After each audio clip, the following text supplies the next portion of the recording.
Colossenses capítulo 2, versículo 9. Graças a Deus. Diz assim: vamos ficar de pé para essa leitura oficial nesta noite. Porque nele habita corporalmente toda a plenitude da divindade. Mais o verso 10. E estáis completos nele, que é a cabeça de todo o principado e poder. Amém. Senhor Jesus, abençoe a leitura da Tua palavra e abençoe nossos corações para receber quão grande e maravilhosa mensagem. Que nesta noite, meu Deus, Teus filhos aqui reunidos possam verdadeiramente se encontrar com o seu Deus, em nome de Jesus Cristo. Amém. Glória a Deus. Jesus, Ele não está na divindade. A divindade está em Jesus. Amém? A Bíblia não diz que Ele está na divindade. A Bíblia diz que a divindade está nele. Jesus não é uma das pessoas da divindade, mas Ele é a própria pessoa da divindade. A única pessoa que a divindade tem. A Bíblia diz que Deus é Espírito, e este Espírito habita em Cristo Jesus. Filipe perguntou: mostra-nos o Pai. Ele disse: o Pai está em mim. Em 2 Coríntios capítulo 5, verso 19 diz: Deus estava em Cristo, reconciliando o mundo consigo mesmo. Então há uma só pessoa da divindade, e essa é o Senhor Jesus Cristo. Nele habita tudo, toda a plenitude está nele. Nos profetas vieram apenas parcialmente, né? Mas o profeta de Deus diz no parágrafo 285 da mensagem O Deselar de Deus, e quando Jesus veio, ele era a palavra na plenitude dela, porque o plano todo de redenção se coloca nele. O plano todo de redenção. O plano de redenção completo não se colocava em Moisés, porque cada homem destes veio para uma missão na sua era. Vamos tomar Martinho Lutero.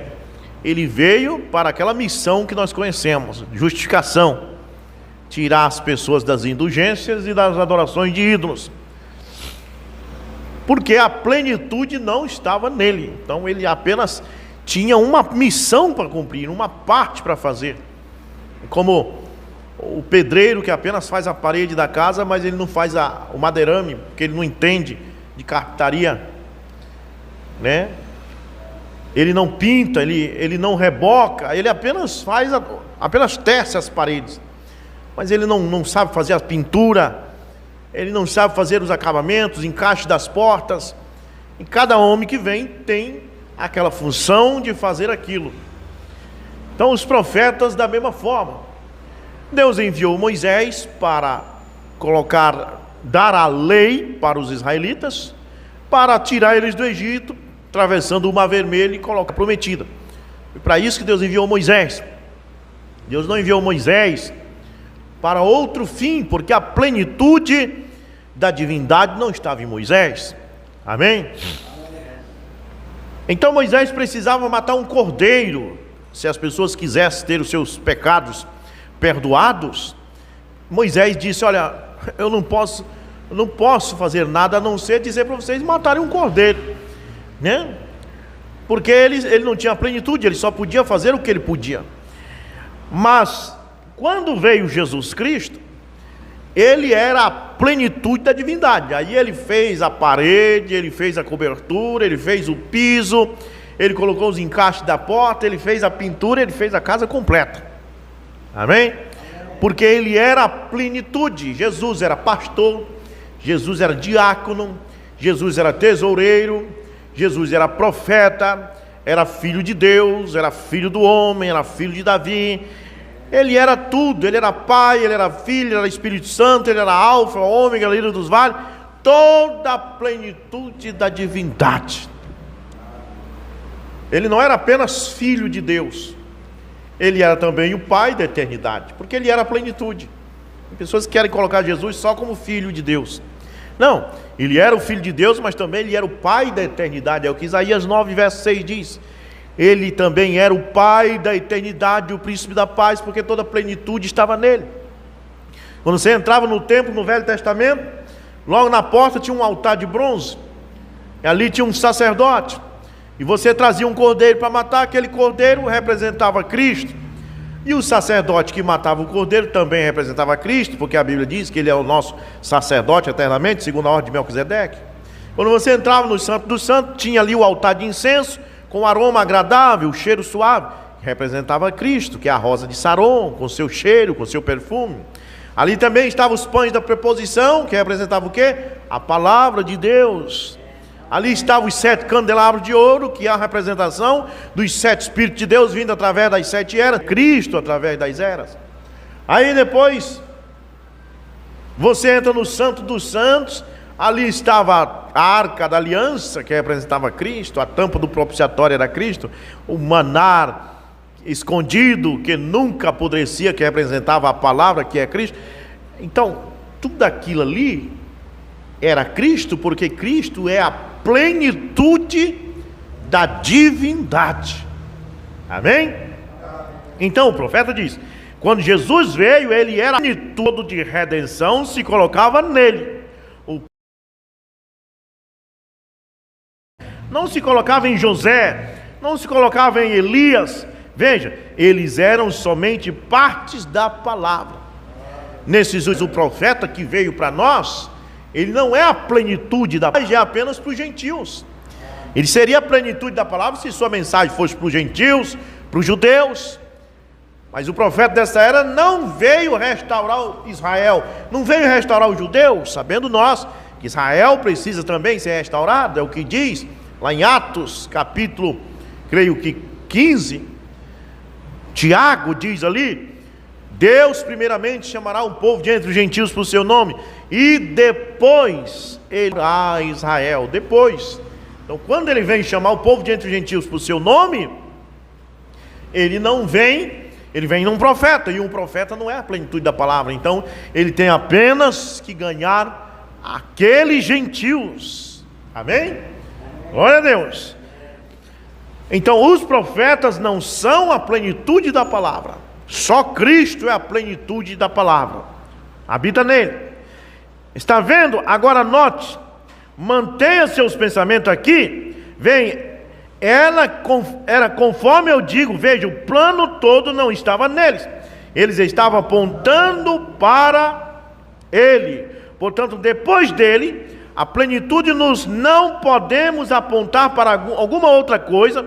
Isso torna a apontar para ele, a palavra. Então o profeta apanha a sua Bíblia, diz aqui, esta é a revelação completa. Ele pega a Bíblia assim e diz, ó, esta é a revelação completa, nada pode ser acrescentado ou tirado dela. Eis a completa revelação, tudo isso uma sombra dele por vir. Porém, quando ele veio, ele foi o perfeito. Hebreus capítulo 1. Havendo Deus antigamente falado aos pais através dos profetas, Deus falava através de véus, de profetas.